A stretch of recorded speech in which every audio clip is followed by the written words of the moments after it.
de l'état de droit et de ses principes. Enfin, il rejette sans embâche le projet funeste d'une violente politique de vengeance dont l'Alliance pour la République est la cible principale et qui veut éradiquer le nom, l'image et l'œuvre du président Macky Sall de la mémoire collective de nos compatriotes. Mesdames et messieurs, le jeudi 8 mai 2025, par une cabale orchestrée depuis l'Assemblée nationale, la majorité parlementaire mécanique a adopté la résolution de mise en accusation de 5 ministres du régime sortant, à savoir messieurs Mansour Faye, Ismaïla Madior Fall, Moustapha Diop, mesdames Ndeye Diop et madame Aïssatou Sophie Gladima, avec une volonté assumée de les humilier, de les jeter en pâture et de prononcer la sentence de leur culpabilité définitive avant l'étape judiciaire de la Haute Cour de justice. L'Alliance pour la République exprime sa solidarité agissante aux anciens ministres mis en cause, ainsi qu'à tous les détenus politiques, l'honorable député Farba Ngom, le ministre Lat Diop, Abdoulaye Ndiaye, Abdou Nguer, Assane Diouf pour ne citer que cela, et dénonce pour condamner avec la dernière énergie cette chronique annoncée d'un procès éminemment politique. Avec la même force, l'APR refuse que ces serviteurs de l'État soient érigés en trophée de guerre par un pouvoir qui n'a rien d'autre à offrir au grand peuple du Sénégal. L'Alliance pour la République fait confiance à la justice et l'appelle à faire preuve davantage d'objectivité,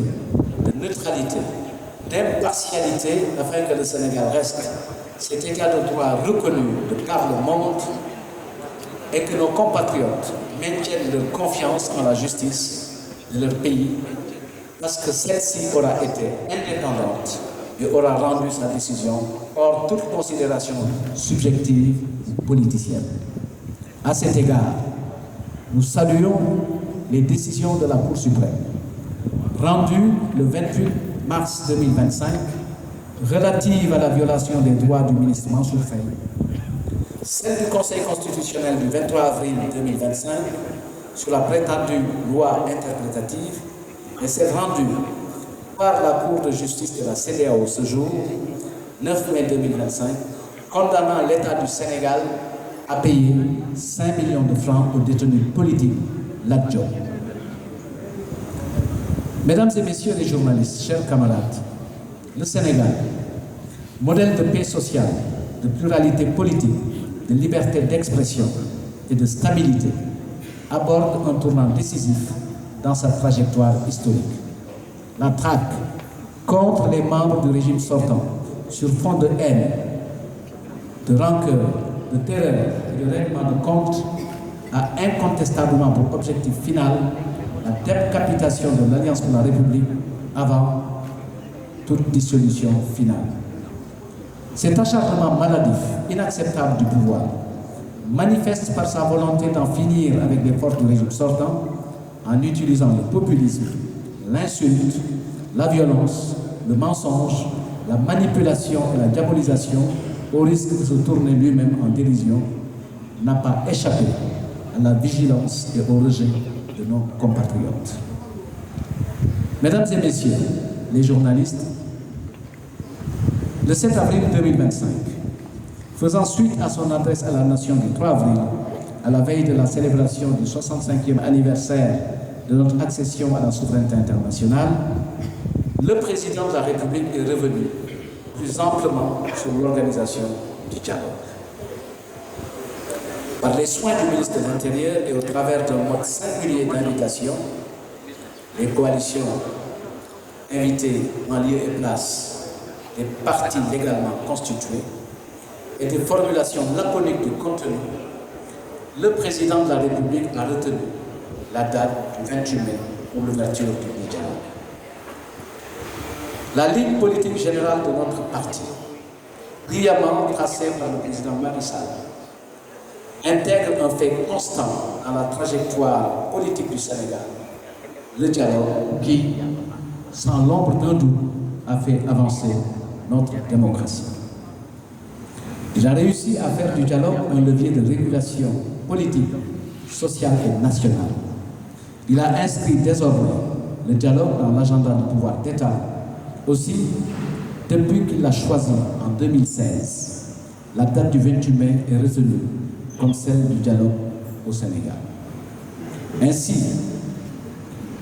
parce qu'elle saisit le sens et la portée du dialogue, et surtout que c'est son leader qui en est l'inspirateur historique, l'Alliance pour la République, dans son principe dénoncé, comme dans sa réalité d'être, est partisane absolue du dialogue, inclusif, ouvert,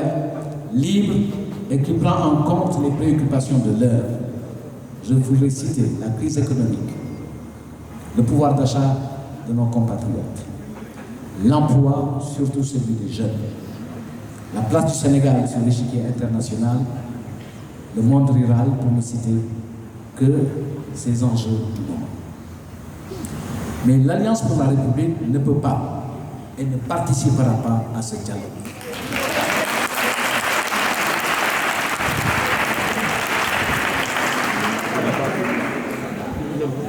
Car quand le pouvoir, par le biais d'un ministre de la République, traite le chef de notre parti, qui a dirigé notre pays pendant 12 années, le chef de Ghana, quand le président de la République, pour la première fois au Sénégal, attaque publiquement son prédécesseur, qui lui a transmis démocratiquement et paisiblement le pouvoir, quand le pouvoir, à travers le Premier ministre, les ministres, les directeurs généraux et les officiers, notamment sa presse, fait de la délation, de la diffusion de fausses nouvelles contre le président sortant et sa famille, le quotidien de ce discours, le pouvoir, quand il cible, harcèle, menace, emprisonne des ministres, directeurs généraux et d'autres hommes d'affaires, uniquement dans le but de décapiter notre parti et d'ensevelir tous les grands responsables du régime sortant, quand les droits de l'opposition sont piétinés, niés au point de les priver de positions dues, comme ce fut le cas à l'Assemblée nationale avec la coalition Takku Wallu Sénégal lors du vote de son bureau, quand des chroniqueurs, activistes et consultants supposés proches du régime sortant sont traqués, malmenés, vilipendés et emprisonnés, quand les libertés démocratiques les plus élémentaires, notamment celles d'opinion, sont bâillonnées, quand les droits des citoyens les plus ordinaires sont bafoués, comme en attestent les interdictions de sortie du territoire sans aucune base légale, quand l'une des pratiques favorites du pouvoir demeure la dévaluation outrageante de l'opposition, considérée comme un ramassis de déchets et de résidus, quand des piliers majeurs et indispensables à tout régime démocratique et à tout état de droit, que sont la presse libre, indépendante, privée et les magistrats sont systématiquement agressés et dévalués, quand dans les sociétés nationales, les agences publiques, les licenciements massifs et abusifs sont politiquement colorés, quand les accusations les plus farfelues les unes que les autres et les falsifications grotesques constituent le socle du discours d'État et sont d'une rare violence, quand parler, critiquer, s'opposer sont des délits, comment serait-il possible alors de dialoguer?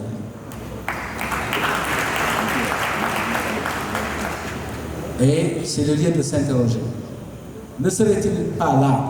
une indigne capitulation, une inacceptable caution des forfaitures passées, présentes et futures du pouvoir? Nous sommes des partisans du dialogue